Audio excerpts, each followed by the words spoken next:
I know you can't say a lot about season 2, but what is it that you can tease? How can you prepare the fans for what they're going to see when you guys come back, especially after that finale? Well, I think go and watch the finale. Go and watch that again and remind yourself of where we left off. Yeah, of the intensity that it was left with, and that's how we start the next season.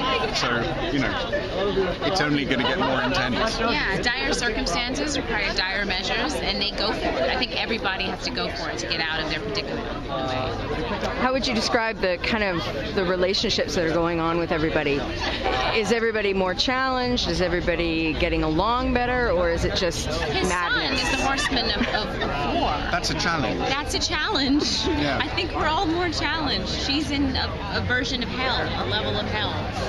Yeah, we got a lot to do. It's not just like cop, procedural, coffee, who's the monster. It's like our lives are actually at stake now, and our families' lives. So, yeah. Now, you guys as actors, I'm always curious, what has been the most challenging part about filming this show? I think some of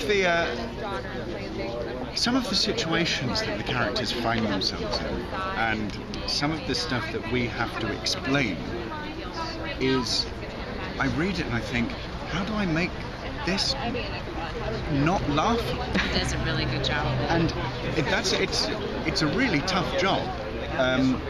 That you get these absurd situations, which are what make the show so magic and so real and brilliant, and we have to make it honest. And so there are, lots of discussions that Nicole and I have in the corner of sets, whilst they're setting up the lights. And normally actors, we go back and have a cup of tea in our trailers, but Nicole and I go and How do we do this? yeah, how do we get through this one? It's a constant challenge, but that's why I'm excited to go back to work every day. Yeah, and mine is really completely a very basic.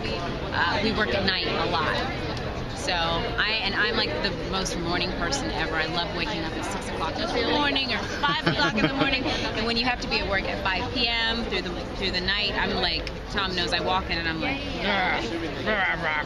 for the first 2 hours before I'm like actually have my legs.